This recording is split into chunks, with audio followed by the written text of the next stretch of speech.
Buenas tardes. La hora ya. Faltan 2 minutos.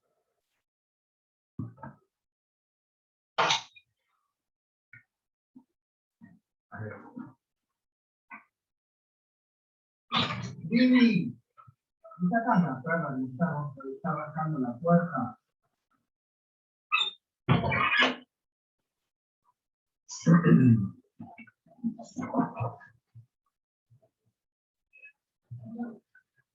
Bueno, esperamos un minuto más. Si quieren hacer preguntas, si tienen alguna pregunta, me pueden ir haciéndola. Vamos a resolver el trabajo práctico, que es muy sencillo. Después vamos a repasar la clase del martes pasado y después damos el final, que recuerden que hoy es la última clase. El martes que viene es el parcial.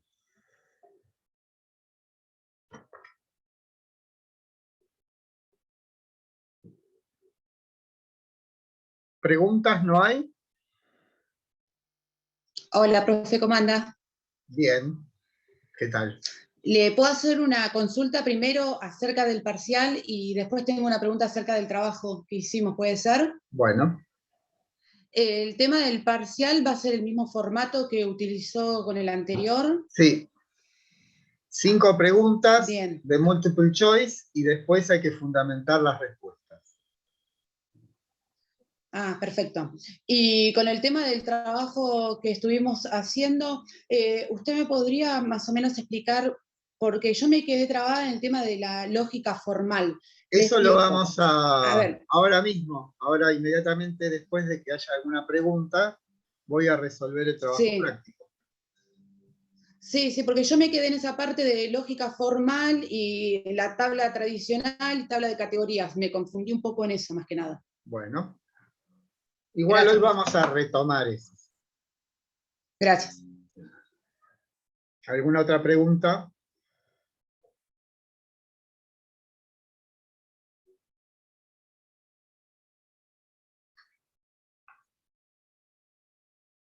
Bueno. Vamos entonces al trabajo práctico número 8. Lo que estuve haciendo hasta recién fue ubicar a todos aquellos alumnos que les faltaba un trabajo práctico. Y les mandé un mail a cada uno diciéndole cuál es el trabajo práctico que le falta y mandándole el trabajo práctico para que lo resuelvan. Recuerden que si no están todos los trabajos prácticos no pueden dar el parcial. Entonces, me tomé el trabajo, igual no son muchos, ¿sí? Pero por ahí no saben o qué sé yo. Se olvidaron que por ahí les falta uno. Bien, vamos al trabajo práctico número 8 entonces. El último. El juicio es el resultado de una acción del entendimiento. Verdaderísimo. Verdadero. Recuerden ustedes que el entendimiento es el aspecto activo del conocimiento. Y si el juicio es el resultado de una acción, obviamente, siendo una acción, no puede provenir sino del entendimiento, que es la facultad de los conceptos. Segunda, el juicio es aquella estructura susceptible de ser verdadera o falsa.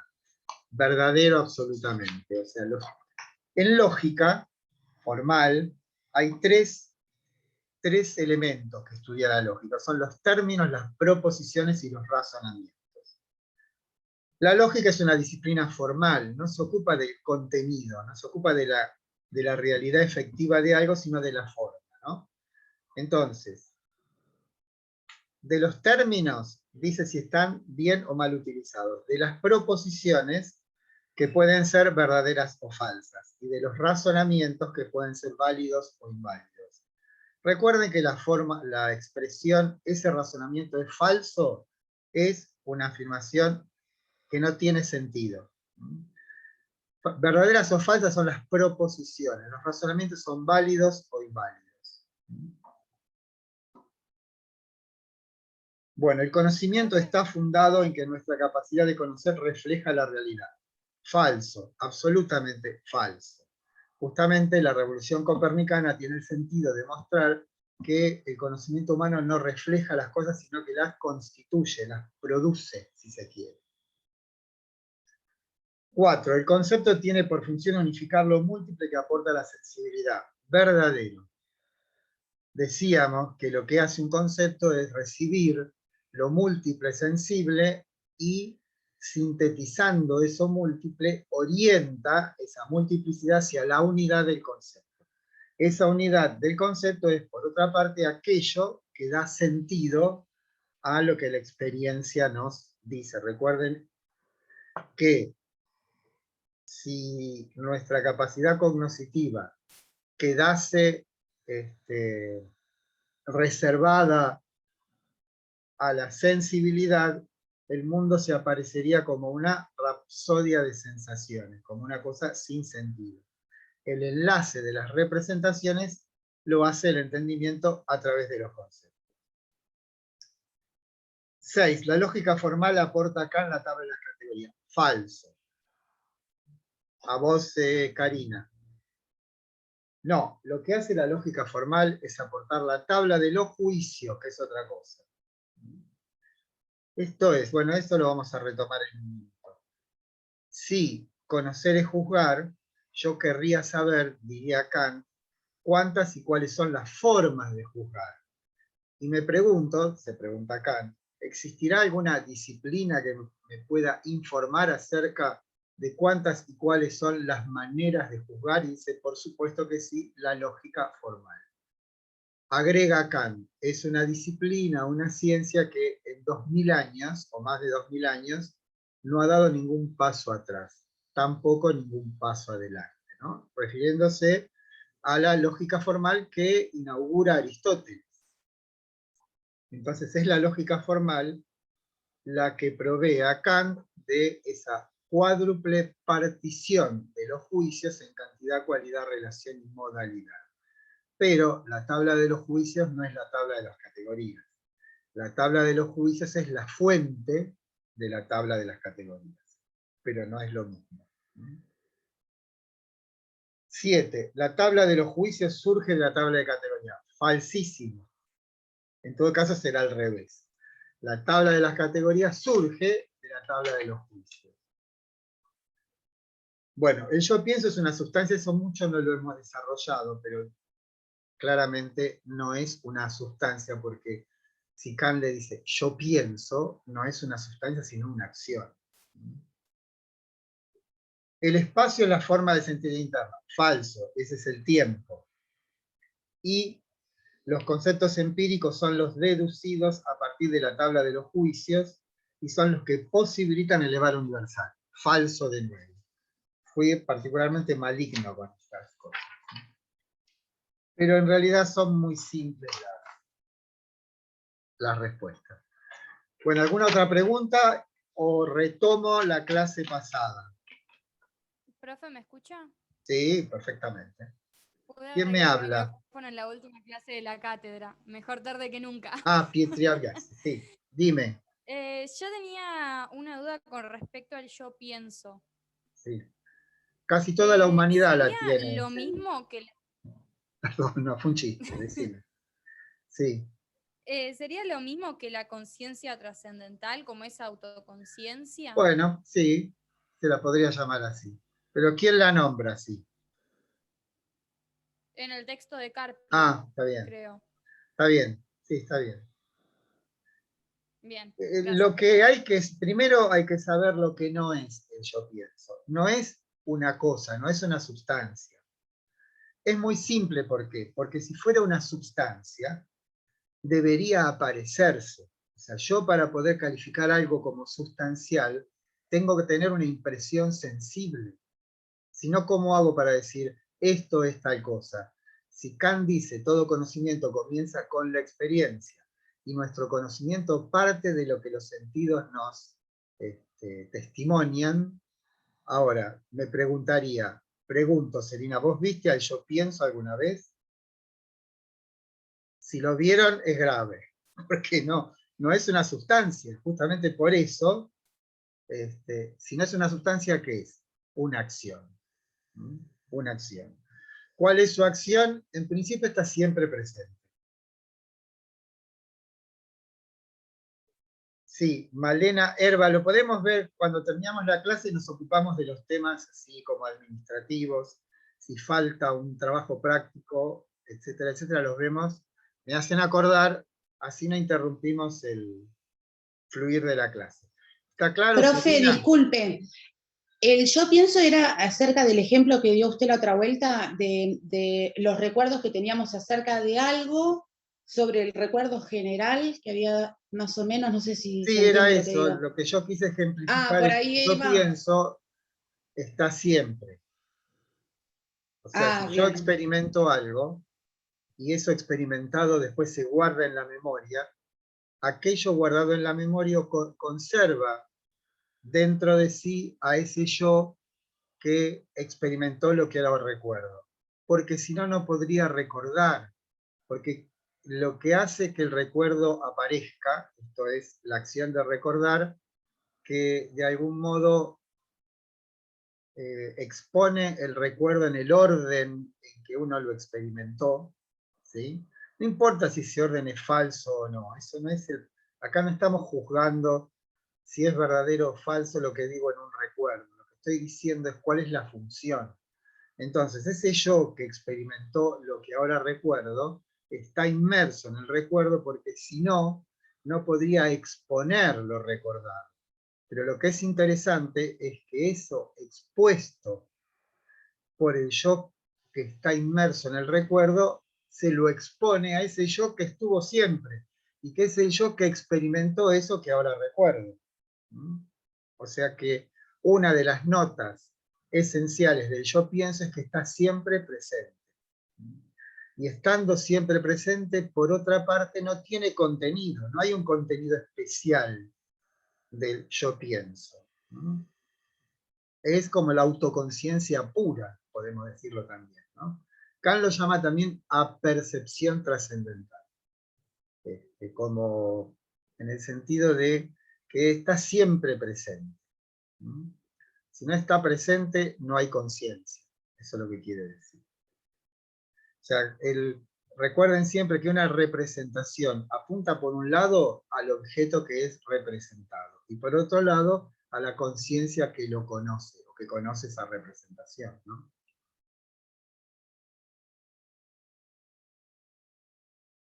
Something else?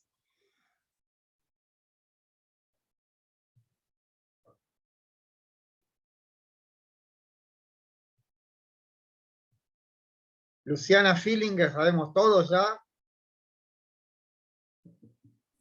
Sí, sí, sí, ya noté. Entonces, profe, ¿puede ser que eso era algo que compartimos todos, como por seres humanos, ese yo pienso, por eso dice que es como un sujeto general, porque es como la capacidad que tenemos todos los seres humanos, pero a la vez es específico en cada uno en función de los recuerdos o las vivencias que tenga, digamos? No. Por una parte está el yo empírico. Ese yo empírico Sí. es Luciana Feeling. Ahora, el yo trascendental tuyo, mío y el de toda la humanidad es idéntico a sí mismo, porque no tiene contenido, es una pura forma, no tiene contenido. El contenido es lo que hace cambiar, o sea, nosotros somos seres humanos, fantástico, conceptualmente somos todos iguales, pero sabemos que, por otra parte, como individuos empíricos somos todos absolutamente diferentes. Pero piensen que si no hubiese una estructura en nuestra forma de ser, no sería posible la comunicación, no sería posible el lenguaje. ¿Por qué? Porque si no existiese esa estructura, cada uno tendría una versión propia de su vida y la experiencia, y eso sería incomunicable. O sea, hay lenguaje porque en nosotros hay esto que Kant llama el sujeto trascendental. Está compuesto, si podemos decirlo, por el yo pienso, por las categorías y por las intuiciones, que recuerden son idénticas para todos. Si bien cada persona es particular, las estructuras que hacen posible que haya algo particular son estructuras trascendentales e idénticas en todos los seres humanos. Bueno, Gracias, Claro, profe. yo había leído que o sea, el concepto como ente intelectual se volvía un ente intelectual común gracias a la conciencia trascendental, ¿no? Todo lo que ocurre Porque es si no, gracias a la sería, conciencia trascendental. Todo, claro, absolutamente porque todo. si no, el yo pienso le daría un sentido interno para cada concepto según cada persona y no nos entenderíamos, que sería lo que estaba diciendo usted, ¿no? Bueno, pero eso, Celina, es una cuestión psicológica. Kant no se ocupa de la psicología, no se ocupa de por qué yo soy así y vos sos de otra manera. Eso es un asunto de la psicología. Acá lo que está estudiando Kant son las estructuras que corresponden a todo ser humano posible. ¿Mm? O sea, tus recuerdos o tus experiencias son claramente diferentes de las de todos los demás. Claro. Pero lo que no es diferente es Estoy estudiando que vos mucho podés recordar, psicología. que vos recordás, que vos percibís, que vos imaginás, que vos reflexionás. Eso es idéntico en todas las personas. Lo que cambia es el contenido, la historia, qué es lo que vivió. Eso sí cambia. Pero el hecho de que percibas, recuerdes, imagines, pienses, esas acciones son idénticas en todos. Y eso es lo que él estudia. Ahora, si vos te preguntás por qué pienso así o por qué me pasa esto que me pasa, no, la respuesta no va a estar en un filósofo trascendental, sino en un psicólogo, que te va a decir, bueno, a vos te pasó esto, lo otro, y por eso, ¿sí? Pero si no hubiese esas estructuras, no habría posibilidad de comunicación, digamos, en principio. Esto es simple de esta manera. Vieron que Kant dice, el yo pienso que debe poder acompañar todas mis representaciones. Porque si hubiese una representación que no fuese acompañada por el yo, que es o sea, cuando yo percibo algo, no solamente tengo ese algo delante de los ojos, sino que yo me doy cuenta de que lo estoy percibiendo. Cuando yo recuerdo algo, recuerdo ese algo, pero además yo sé que lo estoy recordando. Ese es el yo pienso. Porque si vos tuvieses, suponte cómo vivía la cucaracha, cómo percibe el mundo. Son todas como experiencias fugaces, súbitas, y todo estaría como instalado a partir de un instinto que la lleva a alejarse del peligro y de buscar comida. Esa es la vida de la cucaracha, ¿no? Pero ella no se da cuenta de que es una cucaracha viviente. Los únicos que se dan cuenta somos nosotros por el yo pienso, que es percibo, también perciben los animales. También recuerdan algunos animales. Lo que no se dan cuenta es que cuando percibo, me doy cuenta de que yo soy el que percibe. O cuando recuerdo, recuerdo que soy yo el que recuerda. Porque si tuviéramos representaciones que no fuesen acompañadas por el yo pienso, cada representación se hundiría en la nada y aparecería otra y otra y otra, como una serie inconsciente, podemos decir, de fotos, ¿no? No hiladas, no relacionadas.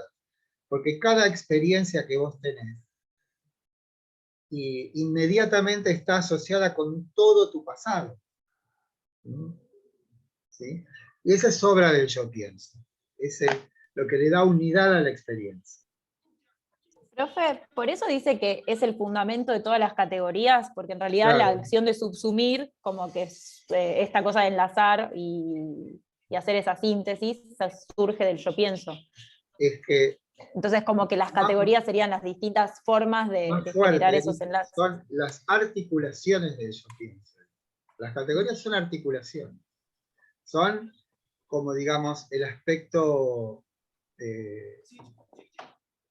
expresivo, o más que expresivo, las derivaciones necesarias para conocer.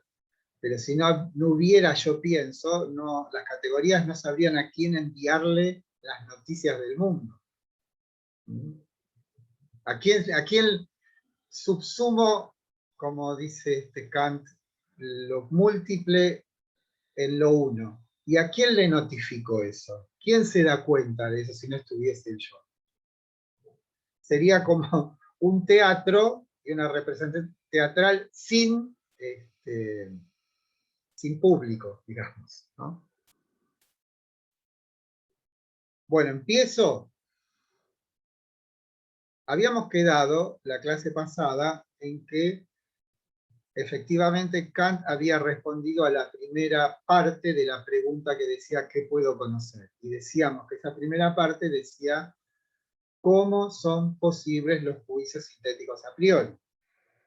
Esto se respondió diciendo existe un cuerpo sistemático de nociones conceptuales puras llamadas categorías que efectivamente son las que resuelven el enigma que habíamos planteado de cómo es posible que lo particular sea elevado a universal. Eso es posible porque existe, como decíamos, ese cuerpo de nociones conceptuales puras llamadas categorías capaces de elevar entonces lo particular a universal. De esa manera queda satisfactoriamente respondida la pregunta acerca de cómo es posible la ciencia o cómo son posibles los juicios sintéticos a priori.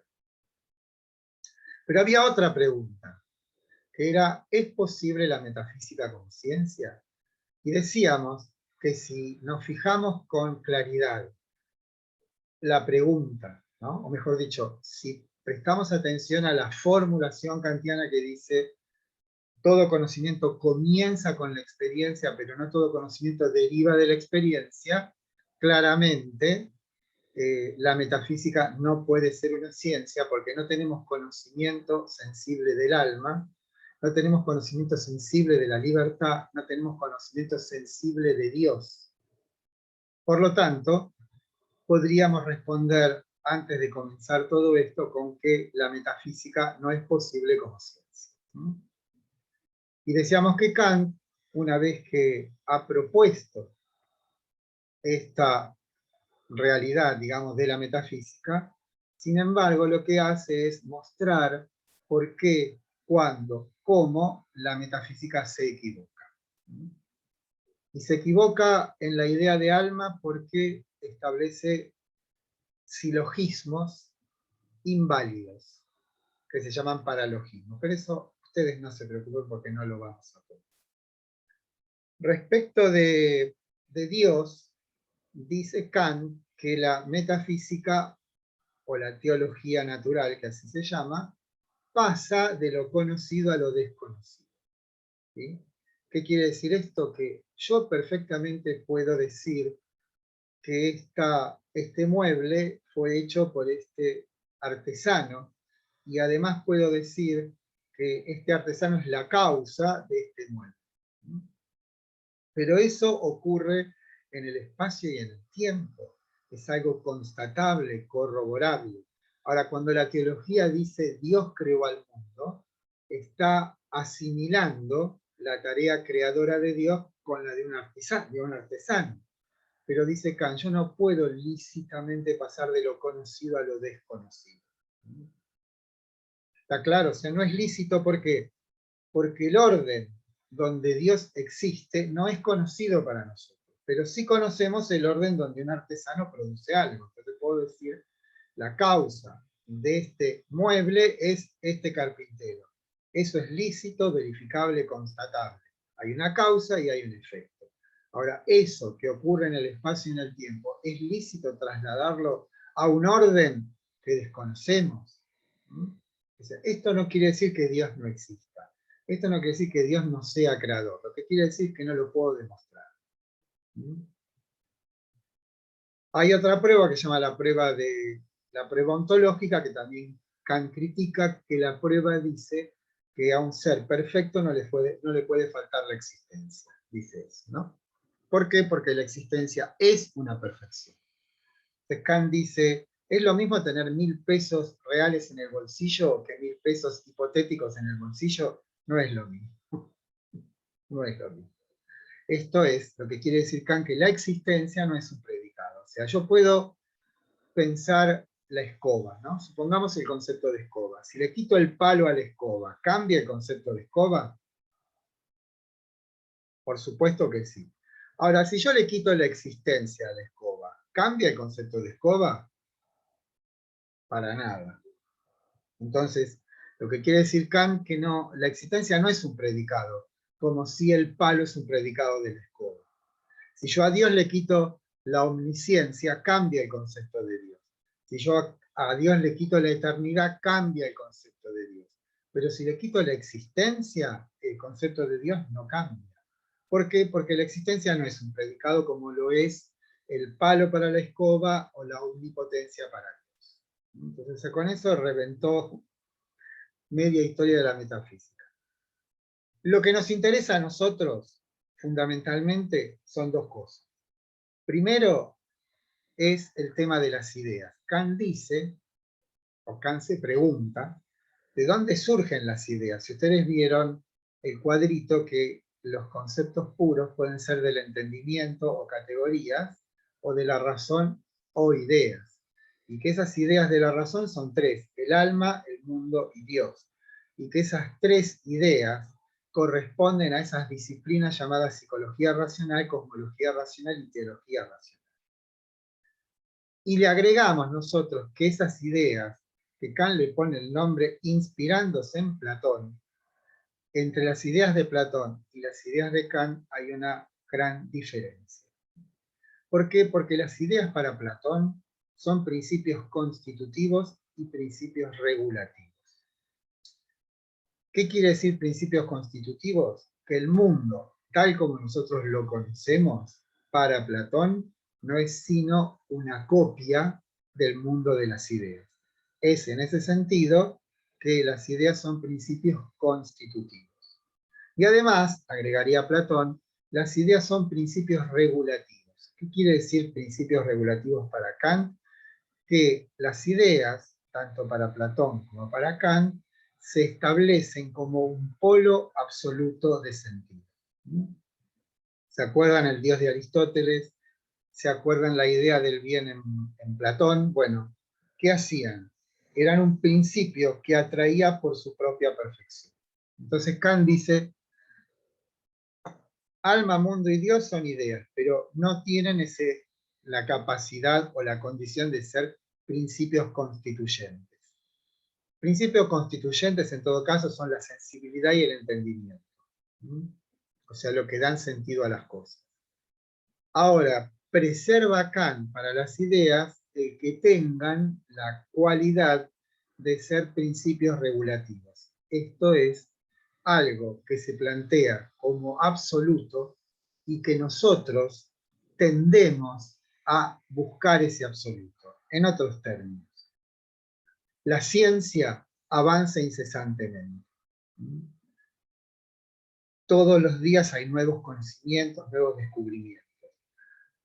¿Podremos llegar alguna vez a un conocimiento absoluto? No. ¿Vamos nosotros los seres humanos a deponer ese deseo, a decir, bueno, como no voy a conseguir el absoluto, no me dedico más a conocer? No. ¿Se dan cuenta? Es como algo que atrae por su propia perfección, como lo bello en sí en Platón. Bueno, en ese sentido, las ideas para Kant son principios regulativos.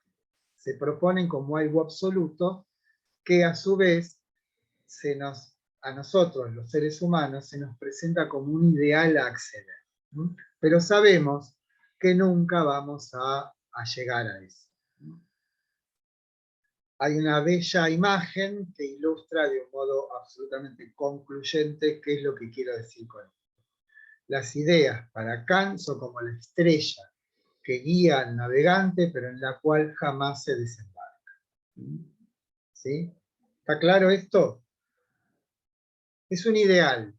¿Lo alcanzaremos? No. ¿Eso quiere decir que vamos a dejar de buscarlo? No. Y recuerden también que una cosa es la metafísica y otra cosa es lo metafísico. Lo metafísico en el hombre es ese afán por algo absoluto. La metafísica es una disciplina que busca dar cuenta de ese afán del hombre por algo absoluto. Kant critica a la metafísica, pero jamás a lo metafísico, porque lo metafísico es lo más noble que tiene el hombre. Ese afán de absoluto, ese afán de mejoría absoluta, ese afán de conocimiento absoluto, ese afán de querer ser cada vez mejores o más perfectos, si nos cabe, Eso es lo más noble que tiene el hombre. No que pueda fabricar aviones, autos o locomotoras. Eso es una cuestión técnica.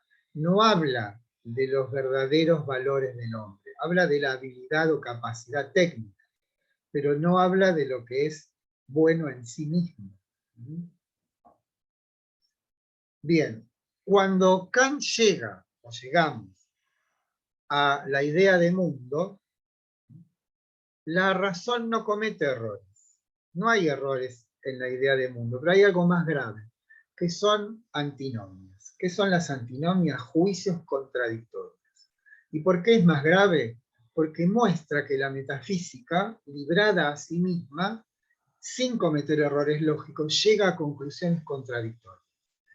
Y eso es un verdadero escándalo de la razón. ¿Cuáles son las contradicciones? Están ilustradas por las conclusiones últimas de los empiristas y racionalistas que sobre un mismo asunto concluyen en formulaciones contradictorias. Y yo no te puedo decir lo que te perdiste, va a quedar grabado en la clase. Increíble. Van 28 minutos de clase, ¿no? Y empiezo de nuevo. Bueno, ahora me perdí. Bueno, lo escandaloso para Kant es que la metafísica, sin cometer errores lógicos, como sí comete con el alma y sí comete con Dios, acá no comete errores, pero llega a conclusiones contradictorias. Y ese es el verdadero escándalo. Ahora bien, ¿cuáles son esas 4 formulaciones contradictorias? En principio lo que les voy a decir es que corresponden al cuádruple orden de las categorías: cantidad, cualidad, relación y modalidad, ¿no? Las formulaciones, una corresponden, como digo, al empirismo y las otras al racional. Dice la primera, el universo es infinito en el tiempo y en el espacio. Dice la contra, que serían los racionalistas, el universo es finito en el tiempo y en el espacio. La tercera dice, la segunda, perdón, todo es divisible al infinito, nada es divisible al infinito.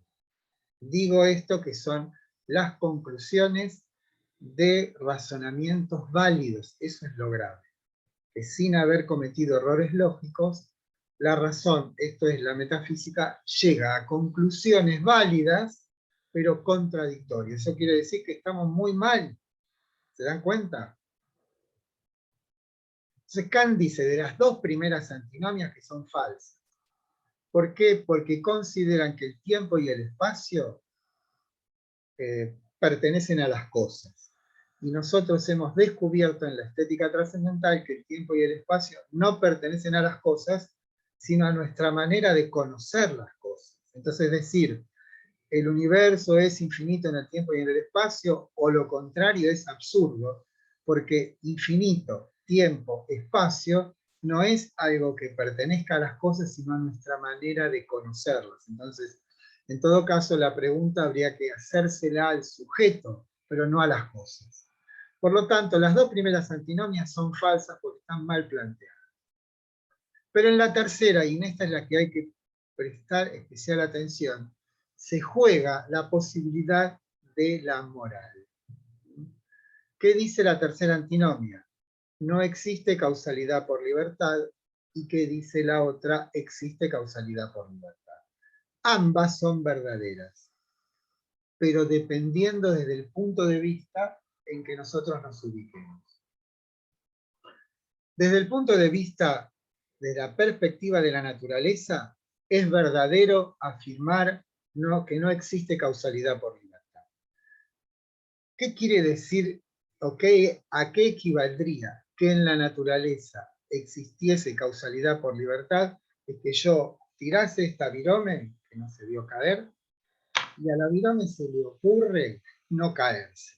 ¿Sí? ¿Se dan cuenta que es absurdo? Causalidad por libertad sería una causalidad que no obedeciese a la trama de causas y efectos que en realidad es la naturaleza. ¿Qué somos nosotros? Un cuerpo. Este cuerpo ¿Es o no es una parte de la naturaleza? Por supuesto que lo es, como todo lo que existe. Ahora, si nosotros tenemos la intención de conocer, sea nuestro cuerpo, sea los cuerpos que existen fuera de nosotros, ¿cuál será el modo que tenemos de conocerlo? Sino a través de la ciencia. Si ustedes van al médico, el médico los revisa y le dice, bueno, tiene gripe, qué sé yo, lo que fue. ¿En qué se basa el médico para diagnosticar una enfermedad? ¿Cuál es el principio que rige sus conocimientos? ¿Va a decir tiene gripe porque se portó mal anteayer? ¿O va a decir tiene gripe porque se agarró un enfriamiento, lo cazó el virus y por eso ahora tiene 39 grados de fiebre? ¿Qué diría el médico? Lo segundo, ¿no? ¿Por qué? Porque en su cabeza lo que prepondera necesariamente es que cada causa tiene un efecto. Y si decimos que la enfermedad es un efecto, tendrá alguna causa. Y así con todo, ¿no? Porque si dijésemos que en la naturaleza existen causas libres, el conocimiento sería imposible, directamente. ¿Por qué?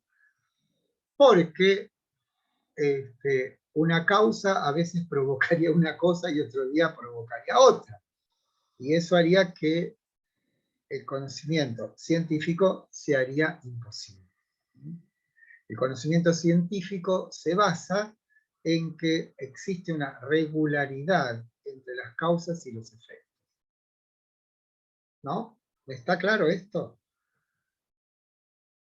Simplemente es pensar cómo piensa la ciencia, o cómo lo más cercano que tenemos nosotros es ir al médico, ¿no? Si no sabemos nada de ciencia, ¿el médico qué hace? Hace análisis, nos revisa, bueno, porque ¿cuál es la regla básica que rige el comportamiento científico? Sino por pensar con fundamento que una causa tiene un efecto, punto. Y que ese efecto a su vez es causa de otro efecto. O sea, el efecto es también causa. Entonces, desde la perspectiva de la naturaleza, es verdadero afirmar que no existe causalidad por libertad. Eso quédese grabado en la cabeza. ¿Por qué? Porque si existiese causalidad por libertad, hoy el sol saldría y mañana no. ¿Se dan cuenta? Porque al sol se le ocurre no salir. Bueno, en realidad el sol no sale. O a la Tierra se le ocurre, hoy empezó a dar vuelta para el otro lado. Eso sería causalidad por libertad, ¿no? Ahora, ¿qué pasaría si no existiese causalidad por libertad? Pasaría que no habría moral. El fundamento de la moral es que presuponemos que podemos hacer otra cosa de la que hacemos, ¿no? Se lo digo de un modo más dramático. Si nosotros afirmásemos que la única causalidad es la causalidad fenoménica, la causalidad que estudia la ciencia, la causalidad de la naturaleza, Hitler sería inocente. ¿No? ¿Por qué? Porque si todas nuestras acciones están condicionadas como condicionan las leyes de la naturaleza a los fenómenos que acontecen en todo el universo, Hitler, no sé, busquen a los cuñados, por ejemplo, las personas más horribles, qué sé yo, ¿no? Son todos inocentes, somos todos inocentes. ¿Por qué? Porque no pudimos hacer otra cosa que la que hicimos. ¿Y cuál es la causa de que hacemos lo que hacemos? Porque las causas naturales son las únicas que existen. Entonces, no hay culpabilidad porque no hay libertad. Ahora, si nosotros decimos hay causalidad por libertad, damos lugar a ¿qué? A la moral. ¿No? ¿Qué es una acción moral? Una acción en la que nos suponemos libres. Y este es el camino entre la crítica de la razón pura y la crítica de la razón práctica. El estrecho sendero que va, o que mejor dicho, que abre la tercera antinomia. La única posibilidad de que exista moral es que exista en nosotros la capacidad de elegir libremente nuestras acciones. Si no, somos una cosa entre las cosas. Ahora bien, ¿dónde Kant expone esto que será la ética kantiana? En un pequeño libro que se llama Fundamentación de la Metafísica de las Costumbres, y que nosotros tenemos el artículo que está en el módulo 2, que es el que les recomendé leer, que, bueno, es de lo que vamos a hablar ahora, ¿no? ¿Está claro esto? Sí. Antes de pasar a lo otro, es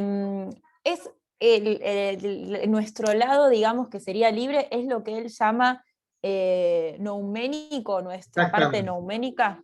Ah, está bien. Y después de la analítica de los principios, el concepto de esquema que me quedó, eso no, creo que dijo que no lo iba a tomar. No, no lo voy a tomar, porque ya les digo. Lo intenté, o sea, tengo como una idea del ejemplo del número para representar la cantidad, más o menos ahí me iba quedando claro, pero me resultaba igual todavía como... No, eso es... Yo lo que puedo hacer, feeling, que si querés tengo un seminario buenísimo sobre el esquematismo, son unas 400 páginas. Te lo puedo pasar, no, en serio. Son las clases, no, igual está bueno, pero ahora para vacaciones de invierno. Son las clases del profesor Mario Caimi. En realidad, fíjate, no es una materia, es una materia como de doctorado. ¿Por qué? Porque es como, está bueno, o sea, como que me parece como muy, como que todavía no alcancé ese nivel de Kant. Estoy en nivel 1 de que Kant. muy poco lo llegan. Es como que a cada momento Caimi dice, bueno, esto hay que ver, porque este intérprete dice tal cosa, este otro intérprete dice tal otra. Y bueno, por ejemplo, Caimi se especializó en el esquema de la cantidad, o sea, hay especialistas en el esquema de la cantidad, de la cualidad, de la relación y de la modalidad. O sea, no. ¿Por qué? Porque es un terreno, o sea, ustedes tengan en cuenta esto, si yo soy un científico que me ocupo del estudio de un determinado fenómeno que acontece en el tiempo y en el espacio, siempre tengo medios para corroborar si mis hipótesis son válidas o no. Hago un experimento, no funciona, me fijo porque lo vuelvo a hacer hasta que funcione. Y que hago la fórmula matemática que determina el comportamiento de esos fenómenos. Pero si me tengo que ocupar de aquello que hace posible que haya fenómenos, ya no me puedo basar en los fenómenos. Tengo que avanzar como a tientas, en un terreno donde no tenemos posibilidad de corroboraciones fácticas. Entonces todo queda, de algún modo, en ciertos momentos, como, digamos, nebuloso. Por lo menos podemos decir eso. Yo no sé si les conté, pero cuando empecé a estudiar en la facultad, tenía una compañera que era de familia alemana, o sea, hablaba alemán perfectamente, porque en la casa se hablaba alemán, y antes de empezar la historia de la filosofía moderna ya tenía 500 fichas sobre Kant. Hoy, muchísimos años después, ella sigue siendo una especialista en Kant. Entonces se dedicó a Kant su vida, y no es que esté mal, pero les digo, eso no quiere decir que para conocer a Kant haya que dedicarle la vida, pero que puede alumbrar la cabeza, eso seguro. Que puede ser un factor fecundo para el conocimiento, no tengan duda. No tengan duda. Bueno, sigo. Bueno, después te lo mando, Firinger, el seminario de Kant. ¿Sí? Si alguno otro lo quiere, también se lo mando. No hay ningún problema. ¿Dónde andaba yo? El tema de la tercera antinomia, ¿sí? Vos habías hecho dos preguntas, Fillinger. Una era del esquematismo y la otra... Lo que la parte libre nuestra era lo nouménico, que lo fenoménico era lo que era de lo determinado, digamos, con perfecto. Causa y efecto. Quiero acentuar algo que de algún modo hemos esbozado, pero Por más que la ciencia avance hasta donde su límite, nunca, dirá Kant, vamos a saber lo que son en sí mismas las cosas.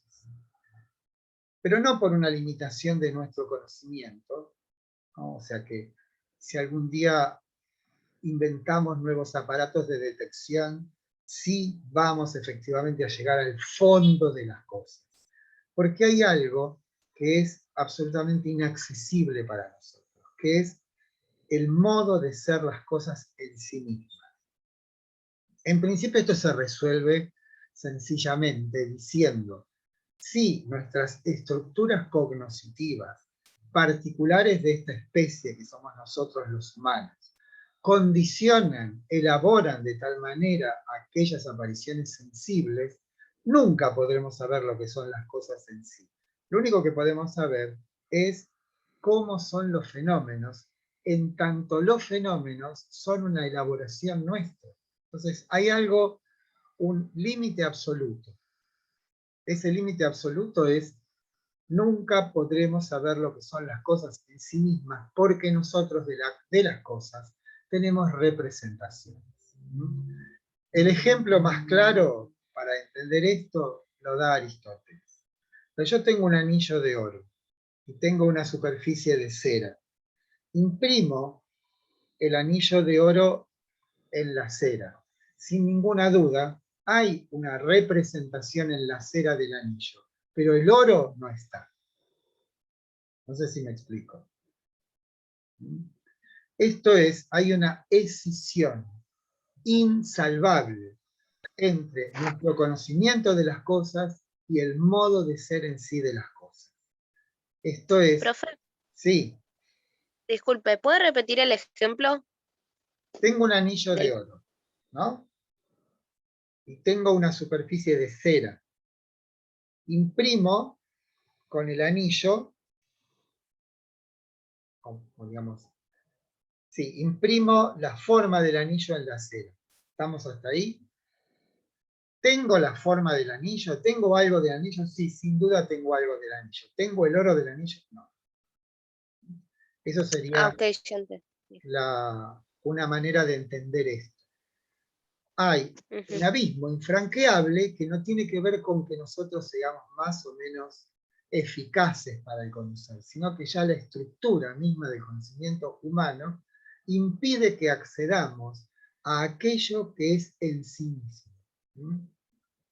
Ahora bien, esa escisión entre la cosa en sí y el fenómeno, fíjense cómo lo ilustra Kant, dice, la cosa en sí es el origen desconocido de nuestras representaciones.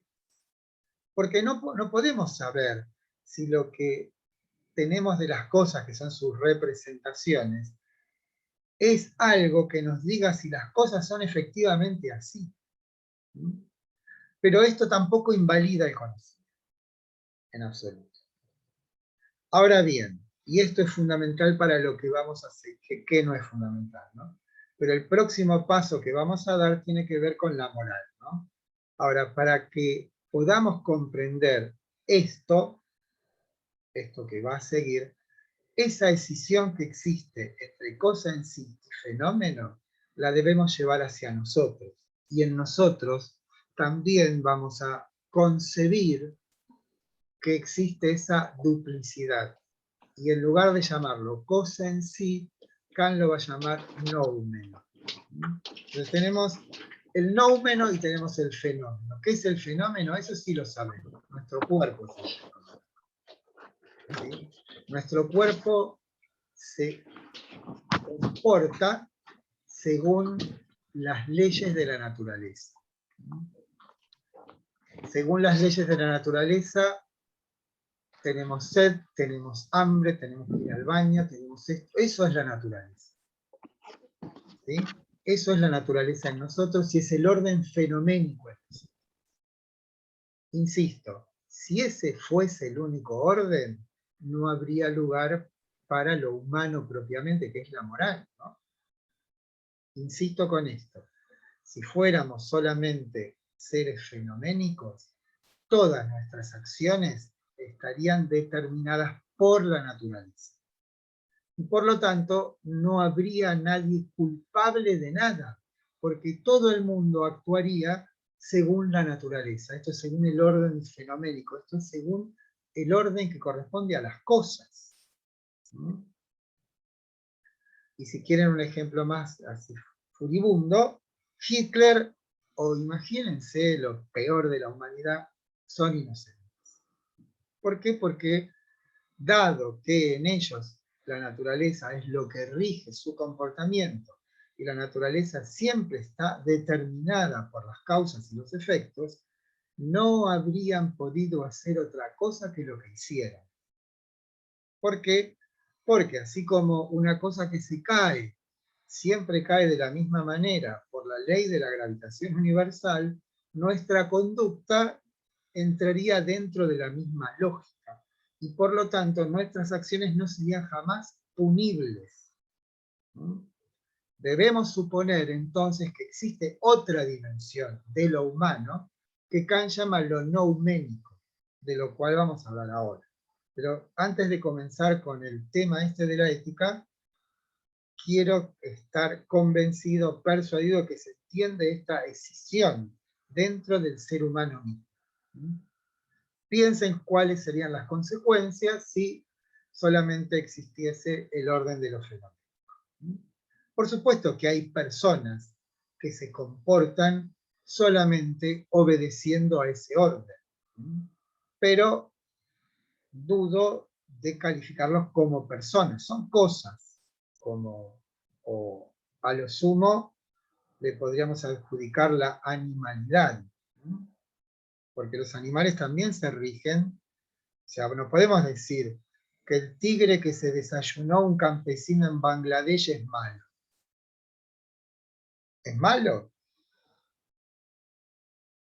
Peligroso, será malo para nosotros, pero no tiene una conciencia moral el tigre y dice, no, ¿cómo me voy a desayunar a este pobre campesino? No dice eso. Bueno, con esto inauguramos esta última parte del programa que tiene que ver con la ética. Recuerden que en todos y cada uno de los autores que vimos, desarrollamos en una primera clase lo que sería el aspecto como dogmático de su pensamiento y después la ética que corresponde a él, ¿no? Con Platón, con Aristóteles, con Spinoza y con Kant. Para esto, yo lo que puse en el texto, no sé si lo han leído, es un ejemplo suburbano y de Lomas de Zamora, ¿no? Que es, tenemos clase, no está pensado para la época de pandemia, pero en una época había clase y la gente iba a clase y las clases terminan a las 10 de la noche y nos tomamos el colectivo, muchos. Yo tomaba el 188, el expreso, si podía, si no el otro. Y para llegar a mi casa tenía una hora fácil, ¿no? Fácil de viaje. Y no me sentaba jamás. Jamás de los jamás. Pero una noche, ya bastante más de las 10, agotados estábamos todos, ¿sí? Y providencialmente en la parte de los asientos de a uno alguien se levanta y me siento. Y ese sentarme me llevó al mejor de los mundos posibles. Escuchaba con cierta complacencia las fugaces conversaciones que podía escuchar, miraba cómo la gente iba cerrando los negocios, miraba la hondura de la noche suburbana, era casi feliz, ¿sí?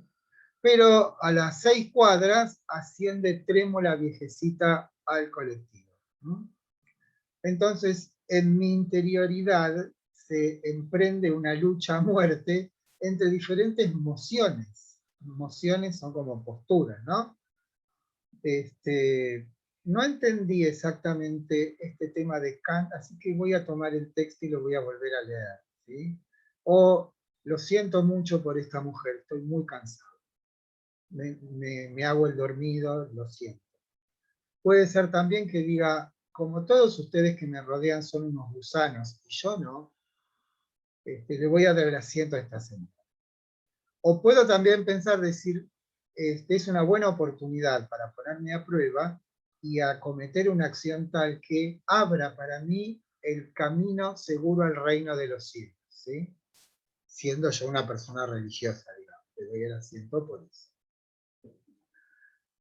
Pero también puedo decir, porque no es que puedo decir, sino que participan de este escenario tenso en que se ha transformado mi conciencia ante un evento, podemos decir, un estado de cosas, donde lo que se percibe es que está en juego un valor, porque eso es lo que llama la atención. Entre todas esas mociones que aparecen en mi espíritu o mi alma, hay una que dice levantate, ¿viste? Y no dice para esto o para otro, no, dice levantate, sin condiciones. Manda absolutamente. Mandar absolutamente quiere decir que no manda diciendo haz esto para que ocurra tal otra cosa, sino que manda así, terminante. Levántate o levantate, depende de cómo se traten ustedes a sí mismos en el interior, ¿no? Hay una diferencia entre los primeros ejemplos de le doy el asiento para mostrar que ustedes son unos gusanos, le doy el asiento porque así me voy al cielo, no le doy el asiento porque no se me da la gana, no le doy el asiento porque estoy muy cansado, etcétera, etcétera. Todas esas mociones tenían la forma, la estructura de haz esto para que ocurra esto otro. ¿Se dan cuenta? Haz esto o no haz esto, porque no hacer también es una acción, o sea, quedarse sentado es claramente una acción, ¿no? Todas esas acciones tenían un resultado, decían, hace A para que se produzca B. Ahora, la diferencia con esta última que dice levantate o levántate es que manda absolutamente y sin condiciones, no dice, hace esto para que pase tal otra cosa. Entonces ahí, a partir de la estructura del mandato, podemos sospechar, no mejor dicho, podemos conocer cuál es su origen. Todos aquellos mandatos que son de la forma haz esto para que ocurra tal cosa, Kant lo llamará imperativos hipotéticos. Esto es, tienen la forma de ¿qué? De la naturaleza. Porque la naturaleza todo es, para que pase B, tiene que pasar A. Ley de la causa y el efecto. O sea, cómo se traduce la naturaleza en nosotros bajo la forma de la inclinación. Lo que nuestro cuerpo nos pide, en el caso del colectivo, quedarme sentado, imperativos hipotéticos, de hipótesis. Todos los mandatos del tipo quédate sentado así, permaneces gozosamente en este estado, parate para demostrarle a los otros que vos sos bueno y ellos son horribles, me paro porque me quiero ir al cielo. Se dan cuenta que todos tienen la forma de haz esto para que ocurra otra cosa. Eso se llaman imperativos hipotéticos, que no son ni buenos ni malos. Tienen que ver con nuestra naturaleza fenoménica. O sea, si tengo hambre, como. Eso es un imperativo hipotético. ¿Sí? Si quiero dar bien el examen, debo estudiar. Imperativo hipotético. ¿Sí? Esos son. Ahora, los otros, los que mandan sin condición, lo primero que observamos es que no tienen esta estructura de A, entonces B. No son así, son haz esto. Esto es la primera diferencia que observamos, notoria, entre un imperativo hipotético y estos otros que llaman imperativos categóricos, es que estos segundos mandan absolutamente y los otros mandan relativamente. Y basándonos en esa estructura de su mandato, podemos decir que los imperativos hipotéticos obedecen a las inclinaciones. Esto es al orden fenoménico. En otras palabras, si yo me quedo sentado, no soy sino una cosa entre las cosas, porque lo que rige mi conducta es la misma lógica que rige el comportamiento de las cosas que existen en la naturaleza. O sea, no me distingo en nada de los animales, las plantas y los objetos inertes. ¿Por qué?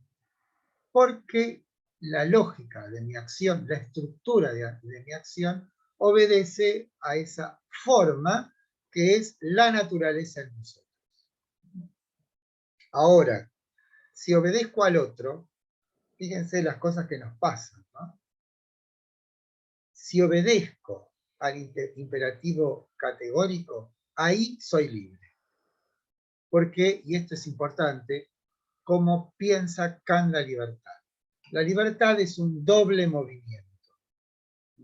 Por una parte es liberación, y por otra parte es adhesión.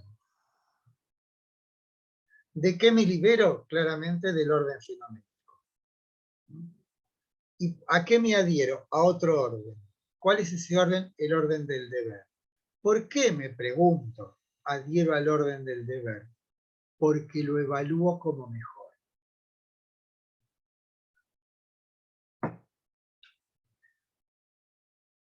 Ejemplo, que no es un ejemplo de la moral, sino de la historia. 9 de julio de 1816. ¿Qué hicieron los congresales en Tucumán? Pregunta histórico-cívica. ¿Qué hicieron? La declaración de la independencia. Bien. ¿Independizarse de qué? Del rey de España. Del orden colonial. Claramente hicimos eso. O sea, nos liberamos de un orden porque evaluamos que hay otro que es mejor. ¿Cuál es el mejor? Y queremos ser una nación independiente. Nos gusta ser independientes. Ahora, ¿qué hice yo cuando me levanté y le di el asiento a la viejecita en el colectivo? Me liberé de un orden. ¿Qué orden? El orden fenoménico. Estoy cansado, triste, deprimido, agotado, pero hay algo que me parece que es mejor. Entonces voy y le doy el asiento. ¿De qué me he liberado? Del orden fenoménico. ¿A dónde adherí? Al orden nouménico, porque si claramente, por eso insistía tanto, si hay dos órdenes, el fenoménico y el nouménico, claramente en la decisión de dar el asiento me desentiendo, humillo al orden fenoménico, es porque adhiero al orden del deber ser, de lo que debe ser. Por lo tanto, entonces, en ese acto, lo que he hecho es liberarme del orden de lo fenoménico y adherirme al orden de lo nouménico. ¿Por qué? Porque me parece mejor. ¿Cuál es, en particular, el nombre que le pone Kant a ese sentimiento que me hace a mí adherirme a eso mejor? El respeto. ¿Qué es el respeto? Cuando uno reconoce en algo o en alguien una superioridad. Pero en general no se respeta a un individuo, se respeta el valor que ese individuo expresa. Yo te respeto porque sos justo. ¿Estoy respetando al individuo o a la justicia? ¿Me explico?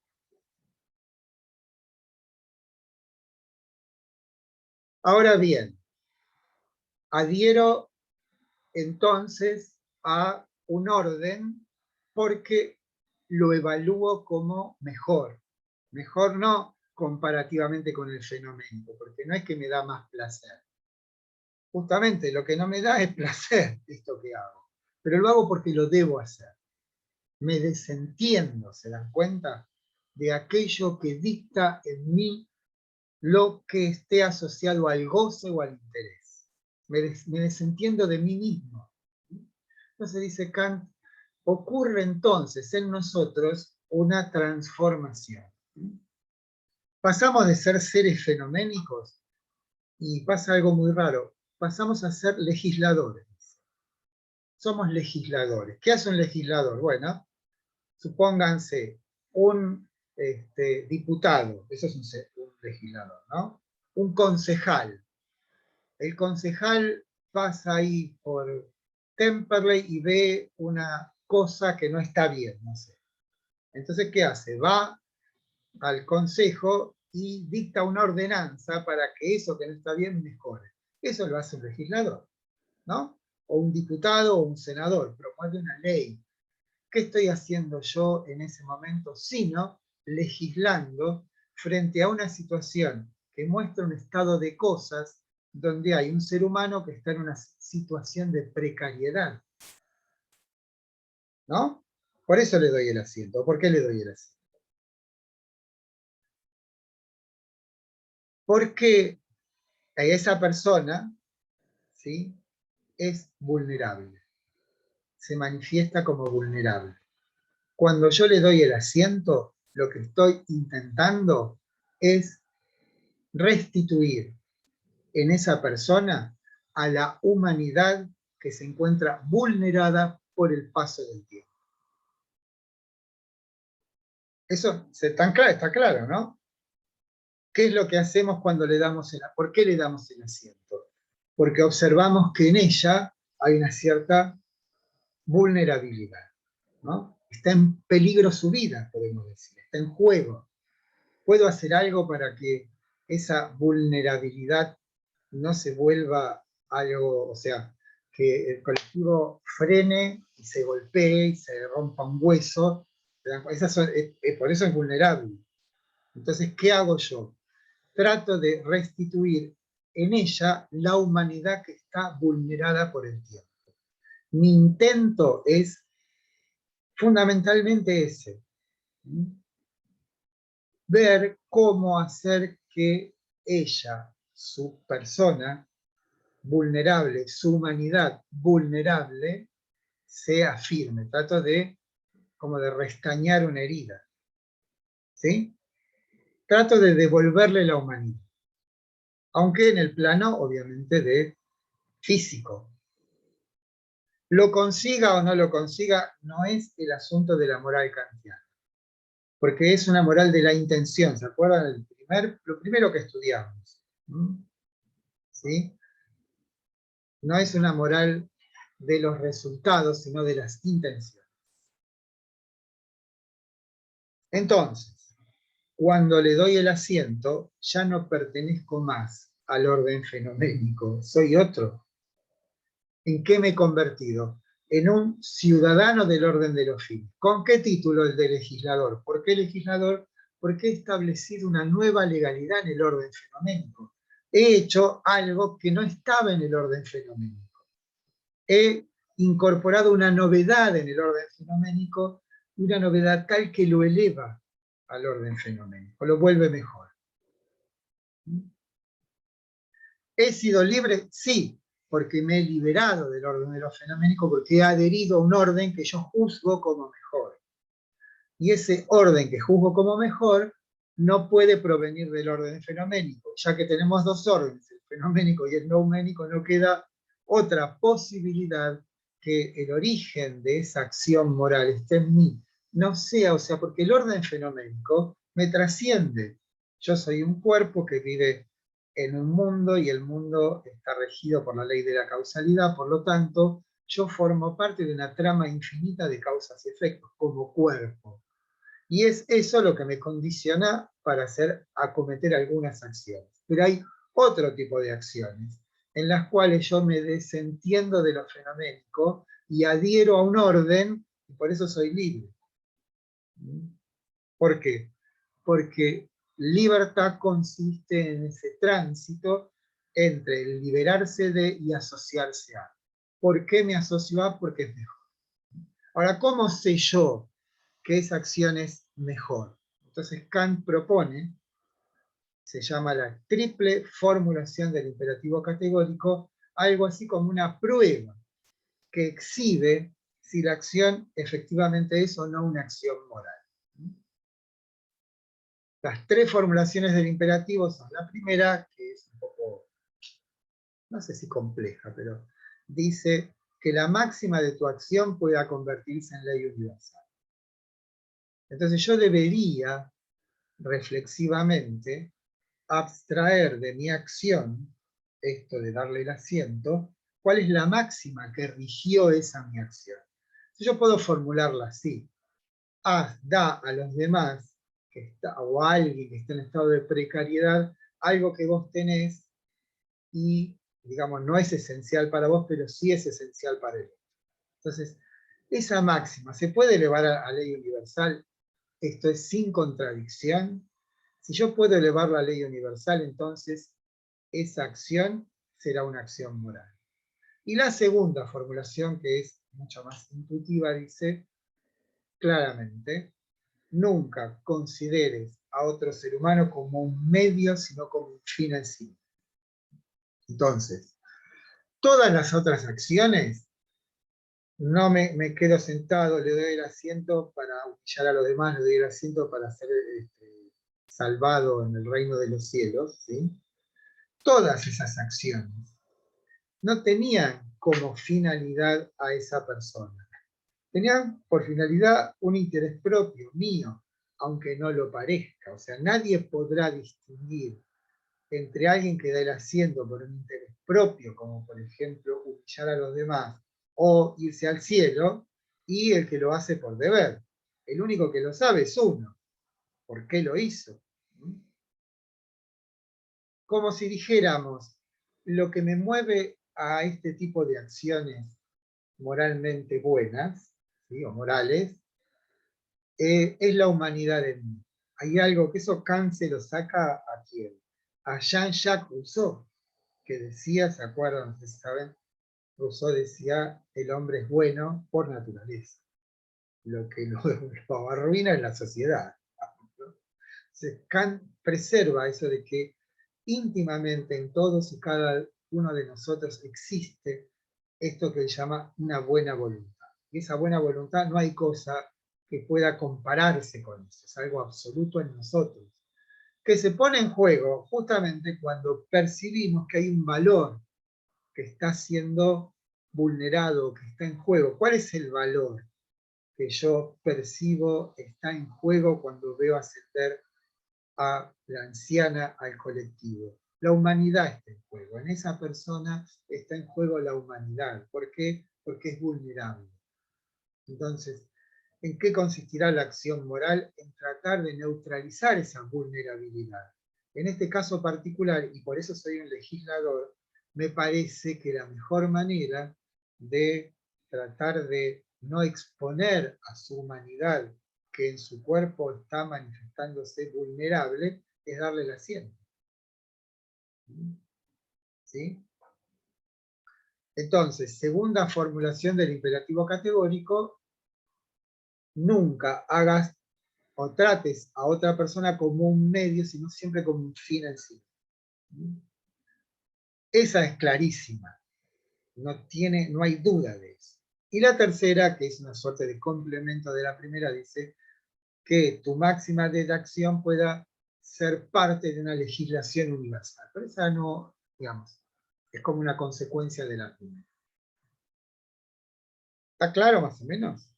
Ahora le van a dar el asiento siempre a las personas en el colectivo. Se van a acordar de Kant y de mí.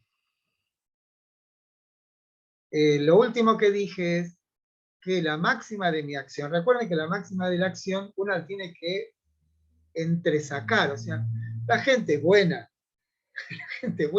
no está pensando en Kant, es buena.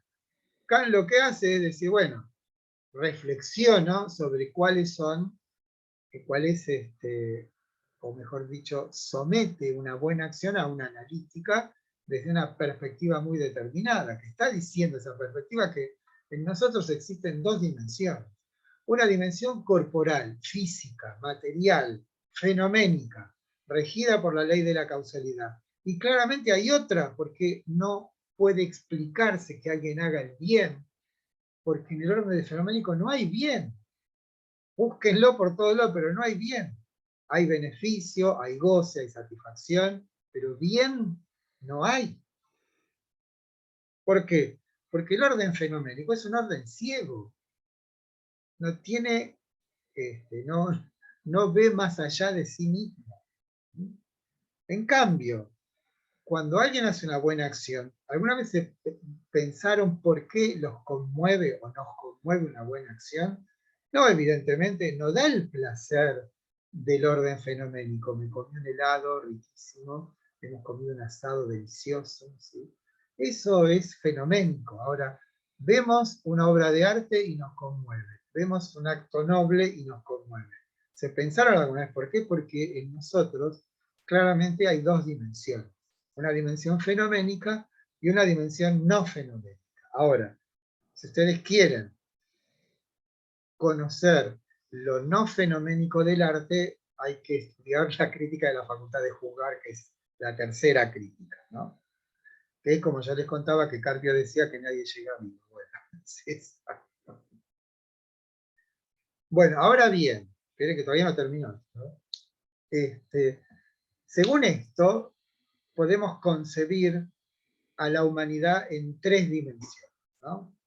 Está el hombre que solamente, el ser humano, perdón, que solamente actúa condicionado estricta y rigurosamente por lo fenoménico, ¿no? Pensemos, no sé, siempre ponía los mismos ejemplos que ya están un poco viejos. Gente que yo detesto, pero bueno, lo voy a poner. Silvia Zuller, por ejemplo. Silvia Zuller.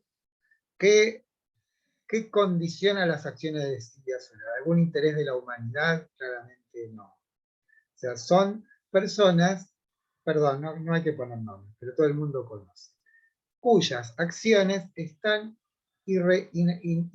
ineluctablemente condicionadas por su interés o por su placer. No van más allá de eso. Todos conocemos personas así. Después estamos nosotros, que no necesariamente actuamos siempre fenoménicamente, sino que en determinadas ocasiones actuamos moralmente porque juzgamos que un determinado estado de cosas merece o debe ser mejorado dentro de nuestras condiciones y posibilidades, ¿no? Y después, el tercer modo sería el santo. Pero Kant, recuerden que es protestante, no hay santos para los protestantes, ¿no? La santidad es una nota antropológica. Y en el caso de Kant, el santo es aquel en quien la inclinación es la ley. O sea, es como en el primero la única ley es la inclinación, ¿no? Pero en el otro punto, en otro extremo, es la santidad, que no sé si existe, pero sería aquellas personas en quienes la inclinación es la ley. O sea, siempre actúan bien, siempre actúan moralmente. Nunca actúan condicionados por el orden fenoménico, ¿no? Ahora, lo interesante de todo esto es que el santo es amoral, porque la moral existe cuando hay tensión, ¿no? Cuando hay esa tensión entre la inclinación y el deber. Pero si hay alguien para quien el deber es igual a la inclinación, nunca actúa no moralmente. Ahora, no es lo mismo amoral que inmoral, ¿eh? No es lo mismo. El santo es amoral porque siempre necesariamente actúa bien. No puede no actuar bien. Entonces no es libre. Pero entiéndanlo no como que haya un ejemplo real de alguien que hace eso, ¿no? Sino que, bueno. Bueno, con esto, esta es la cuarta clase de Kant, ¿no? ¿Sí? Bueno, con esto hemos terminado, antes que Kant termine con nosotros. ¿Sí? Lo que les dije es que yo espero que sea mañana, les voy a dar una guía de unas 40 preguntas, cosa que orientarlos para el examen, ¿sí? O sea, no hay trabajo práctico. El jueves no va a haber trabajo práctico, va a haber una guía de estudio para el parcial, que va a ser un poquitito de San Agustín y un tocazo de Kant. Bueno, Claudio, yo anoto y después te mando un mail, ¿sí? Ahora, si no hay otras preguntas, todo lo que tenía que ver, no me llegó la nota, todo esto. No quiero ponerle calificativo, este quilombo de trabajo práctico, lo dije. ¿Sí? Hoy estuve toda la mañana buscando a aquellos que tenían 7 trabajos prácticos, que a veces, ¿vieron qué pasa? No, Sartre no entra otra vez.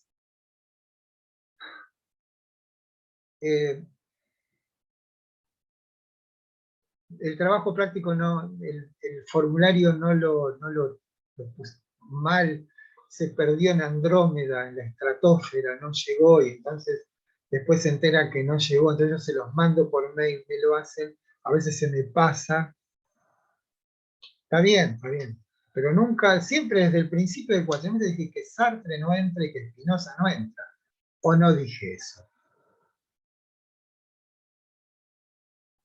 Bueno, alguien me estaba preguntando algo, al principio les dije que lo íbamos a dejar para ahora.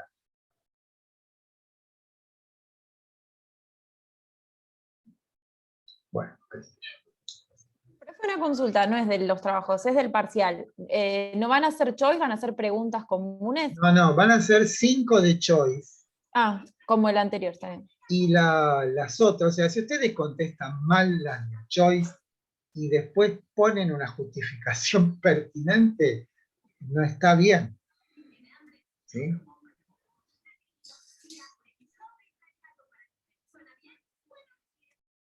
O sea, la pregunta que la hayan puesto bien en el choice, si no está bien fundamentada, es 0 la pregunta. Sí, decime, Malena, ¿qué?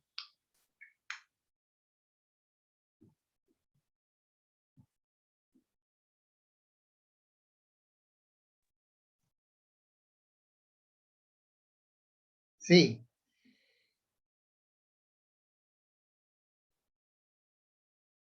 Pero ¿por qué no me hablas? ¿No es más fácil? No.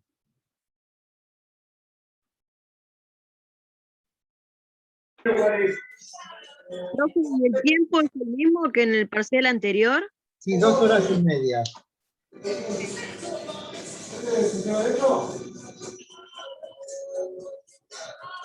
Vanessa, cortá el micrófono. Profe, Sí. ¿las preguntas las manda por mail o al blog? No, se las voy a mandar por mail. No las preguntas, la guía me decís vos. No, las del parcial. Sí, la El guía del parcial, digo. parcial. El parcial lo mando como... Claro, no, el parcial lo mando por mail, como fue el primero. ¿Sí? Ah, bueno. Y después tenía otra pregunta. Con el tema de promocionar la materia, ¿cómo sería? En este segundo parcial, ¿cuánto habría que sacarse más o menos para promocionarla? Más o menos, no. O sea, tenés que tener entre los dos, 7 y 7. Ah, ok. Si, como dijimos, en algún caso tienen un 6 y un 7, y los trabajos prácticos están muy bien o bien, entonces ese 6 se puede transformar naturalmente en 7. Sí, bueno, pero ¿qué me querés decir, Malena? No sé, ¿qué necesitas?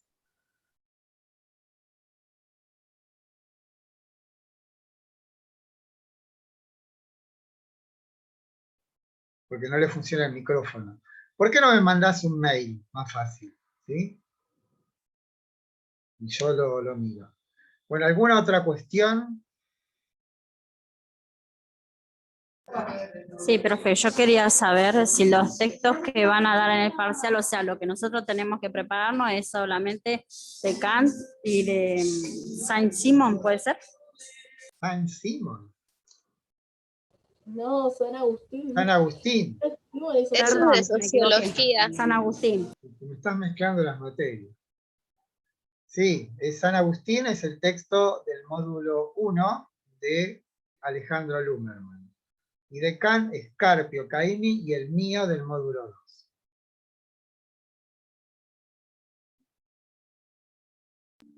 Muchas gracias.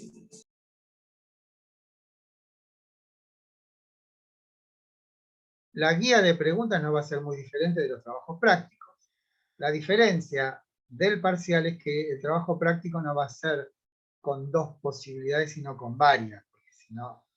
Porque encontré varios hay personas que tenían 3 notas, un 3, un 8 y un 10. ¿Qué hicieron?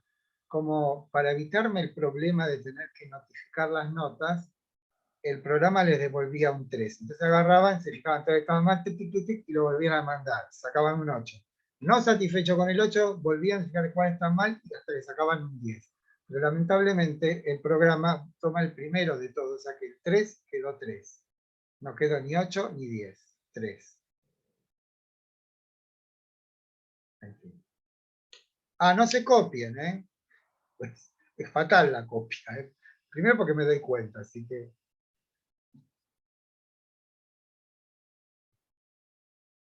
Bueno, ¿algo más?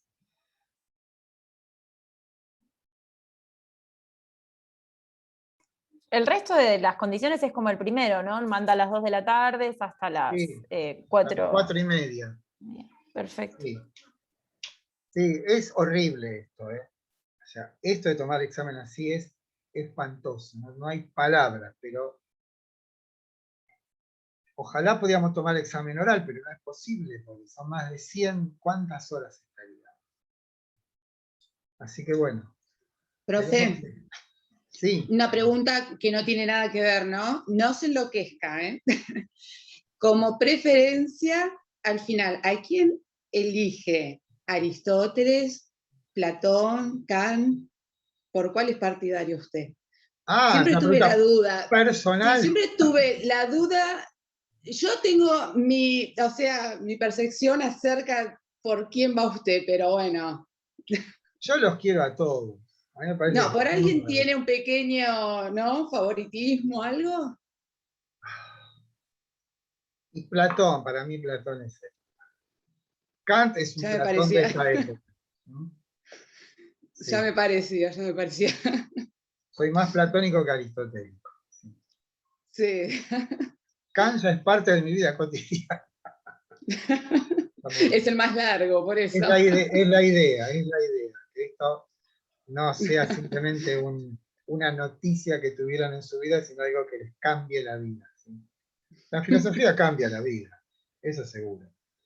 La sociología no sé, pero la psicología, ¿no? Que la filosofía te la cambia, te la cambia. Miren lo que le pasó a San Agustín, más, cuando leyó el Hortensio de Cicerón. Bueno, estamos muchachos, tengo que decir. ¿Me voy? Excelente clase, profe. Gracias. Gracias. El mejor regalo es que les vaya bien en la vida.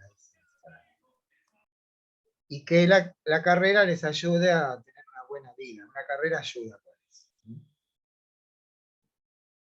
No es... Profe, una pregunta. Sí, ¿Esta sería nuestra última clase? O sea, sí. después del parcial no tenemos más un. No, ya estamos enjugándonos las lágrimas. Sí, es el último contacto que tenemos. Ah, ok. Bueno, muchas gracias. No, de nada, de nada. Bueno, ¿nos vamos entonces? Gracias, profe. Gracias por tomarse la molestia de hacer Zoom todas las semanas. La verdad que No, se agradece. Bueno, es lo menos que hay que hacer. Lo menos. Sé que no lo hacen todos, ¿no? No. La verdad que no. Bueno, por eso se valora mucho. Cualquier cosa me mandan un mail, ¿sí? Si por alguna aclaración. Bueno. Bueno, besos a todos. Afectuosos saludos. Ahora la subo la clase, ¿sí?